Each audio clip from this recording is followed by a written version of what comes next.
水云深，烟霞韵。只可惜你也要栽在这里。到头来，还是得麻烦我。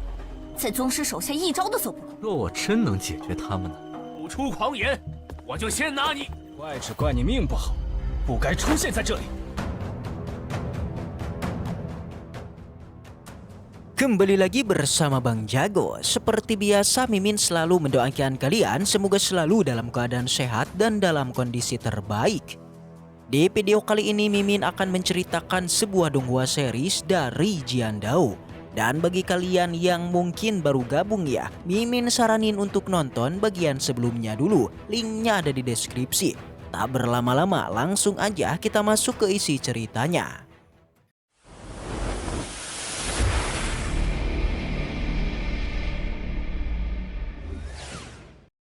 Cerita kembali dilanjutkan yang masih berlatar di atas kapal yang di sana sedang terjadi sebuah keributan.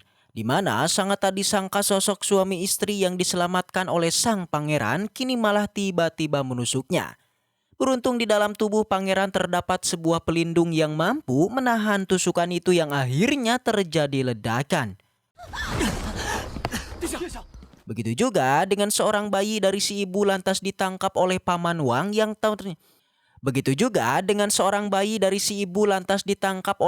Wang yang ternyata itu hanyalah bayi tipuan. Melihat kejadian ini Sui hanya terdiam dan mulai mengamati pertikaian yang ada di depannya. Dia sangatlah memuji tipuan yang dilakukan oleh sang ibu karena sedari tadi Sui tidaklah menduga kalau si ibu inilah merupakan salah satu penjahatnya. Si ibu merasa kesal karena tindakannya yang telah gagal karena Jili alias sang pangeran yang memakai sebuah jirah pelangi yang sangat kuat. Mendengar ucapan itu paman Wang juga menjadi kaget. Dia tidak menyangka kalau pria yang ada di depannya merupakan pangeran ke-6 dari dinasti Zhou. Sontak Jili pun memerintahkan semua anak buahnya segera menangkap si ibu. Namun tiba-tiba sang pelayan malah terjatuh akibat serangan dari arah lain yang dilakukan oleh rekan dari si ibu. Begitu juga dari belakang sang pangeran kemudian muncul dua sosok lagi yang bisa dipastikan merekalah dalang di balik rencana dari keributan di kapal ini. Pada saat ini sang pangeran pun akhirnya terkepung. Kedua dari pembunuh bayaran juga mulai mendekatinya sembari bilang jika pengejaran yang dilakukannya selama ini memanglah cukup sulit. Namun pada saat ini mereka beruntung bisa menaiki dalam satu kapal dengan sang pangeran yang membuat rencana mereka akan segera diselesaikan. Kedua pria ini bernama Wenxi dan Mai Nanji. Sang pangeran bertanya siapakah yang telah memerintahkan mereka untuk menargetkannya. Akan tetapi Wenxi tidaklah menjawabnya dan malah dia langsung menyuruh semua pelayannya untuk menghabisinya. Dari arah lain Sui langsung mengatakan dirinya tidak akan ikut campur dan lebih memilih untuk mundur aja. Namun si Wenxi benar-benar bodoh, di mana dia malah menghentikan sang maestro yang mana Sui tidak diperbolehkan untuk pergi dari sini. Di sana Sui menyalahkan sang pangeran karena berkat dirinya lah Sui mendapatkan sebuah masalah. Sang pangeran bilang kalau semua orang jangan khawatir karena dirinya memiliki sebuah cara untuk menghadapi mereka semua. Segera Jili pun memanggil bibinya yang langsung aja semua pelayan pun diratakan olehnya. Tuan Putri yang melihatnya dia auto mengaguminya. Begitu juga dengan Zhao Ji dan Paman Wang, mereka sangatlah kaget dengan kekuatan bibi Qinjin yang dapat menggunakan tubuh awan air dan juga pesona kabut. Yang ternyata teknik inilah yang sebelumnya Sui sangat tertarik dengan bibi Qinjin sebelumnya. Meskipun ranah bibi Qinjin tidak begitu tinggi, tapi Sui memuji teknik yang dia gunakan yang memang sudah sangat langka. Si bibi berkata jika dirinya akan segera melenyapkan semua orang yang di sanalah ia pun mengeluarkan kekuatannya. Dan dari sinilah pertarungan pun dilakukan.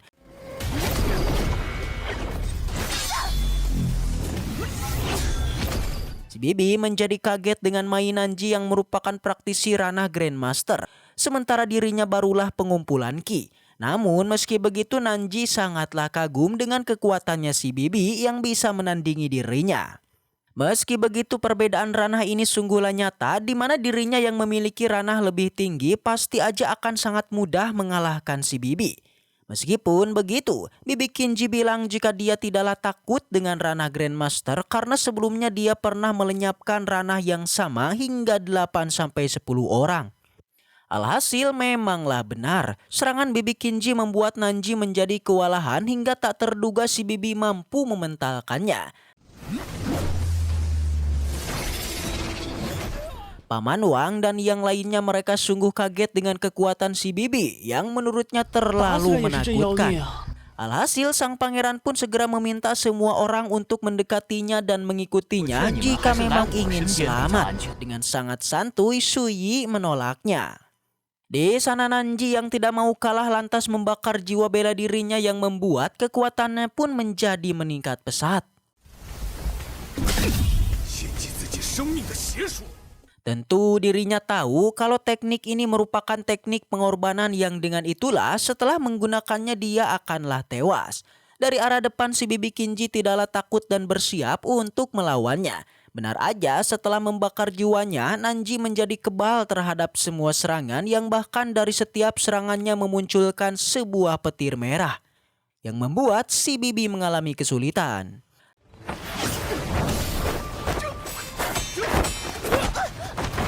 Semua orang yang melihat pertarungan ini mereka menjadi berharap cemas. Di mana sangat tidak diduga si Nanji mampu memecahkan teknik pesona kabut awan air milik Bibi Kinji. Begitu juga dengan Suyi yang sudah tahu tentang teknik Nanji yang merupakan teknik yang jahat untuk memicu sebuah petir merah. Di mana teknik tersebut mampu melacak setiap pergerakan musuhnya kemanapun dia pergi. Yang mana selain itu juga Suyi menyebut jika teknik jahat ini mampu melakukan dua hal. Yang pertama, menyerang terus-menerus dengan petir merah dan yang kedua mampu memperlambat pergerakan musuhnya. Mendengar penjelasan itu Wensi lantas memuji Suyi karena dia yang merupakan praktisi rendah ternyata mampu memahami teknik dari Nanji. Namun meskipun begitu sayang sekali menurut Wensi semua orang yang ada di sini sudah pasti tidak akan selamat. Begitu juga dengan sang pangeran yang kini menyalahkan Suyi yang telah memprovokasi musuhnya. Si Bibi yang melihat pertikaian mereka dia segera menghentikan sang pangeran yang tidak perlu mengurusinya. Karena yang lebih penting sang pangeran bisa selamat karena dia juga akan mempertaruhkan nyawanya untuk bertarung dengan si Nanji. Mendengar ucapan itu sang pangeran menolaknya. Dia bilang jika bibinya tewas maka dia juga tidak ingin hidup lagi. Jadi alangkah lebih baik menunggu bala bantuan datang yang sudah pasti semua musuh akan diratakan. Si Bibi tetaplah kekeh untuk menyuruh sang pangeran segera pergi dari sini. Suyi juga memuji tekad dari si Bibi yang menurutnya meskipun tidak memiliki ranah yang tinggi, tapi tekadnya begitu kuat. Jelas si Bibi tidaklah pede bisa mengalahkan Nanji. Dia hanyalah bisa untuk mengulur waktu aja sampai bala bantuan datang untuk menolong sang pangeran. Si Bibi Kinji lantas merasa kesal dengan Suyi yang kini malah bersikap sinis kepadanya. Yang sudah pasti Suyi memiliki alasan dan menjelaskan semua kesalahan dari kedua orang ini.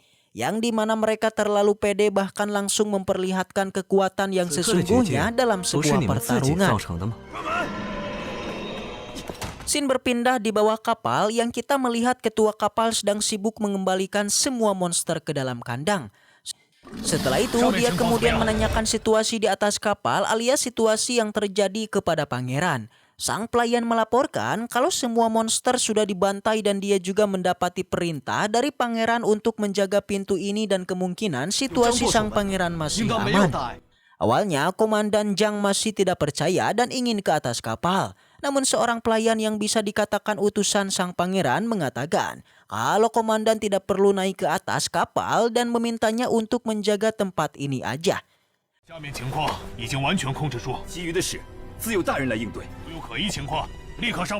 Kembali ke atas kapal yang kini memperlihatkan kejeniusan Suyi yang sudah mengetahui tiap pergerakan rencana dari pihak musuh.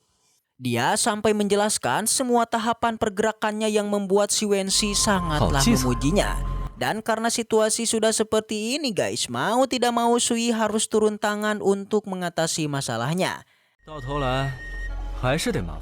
Mendengar omongan itu sang pangeran menjadi kesal dengan Suyi. Karena menurutnya Suyi ini sedang membual meskipun sudah di ujung kematian.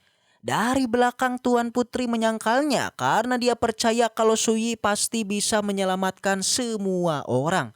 Si Bibi mulai meremehkan Sui. Menurutnya dengan ranah sirkulasi darah milik Sui, jelas tidaklah mungkin melawan praktisi 在 di 宗 ranah 师手下一招 Grandmaster. 都做不过。 若我真能解决他们呢？ Di mana si Bibi pun berjanji jika memang benar Sui bisa mengalahkannya, maka dia akan melakukan apapun untuk Sui. Segera Sui pun menyarankan semua musuh untuk kabur karena jika tidak maka nanti pasti sudah terlambat. 口出狂 Wensi 言， menjadi agak 我就 kesal 先拿 guys 你！ dengan sikap dari Sui yang sok kuat, namun meski begitu Nanji merasa dirinya merasa ada yang aneh dengan Sui, jadinya dialah yang akan mengalahkannya. Dan dari sinilah pertarungan yang sebenarnya pun dilakukan dan setelah itu cerita pun bersambung. Baiklah, mungkin segitu aja untuk pembahasan kali ini. Semoga kita selalu diberikan kesehatan untuk mengawal Donghua ini. Dan sampai jumpa di video selanjutnya.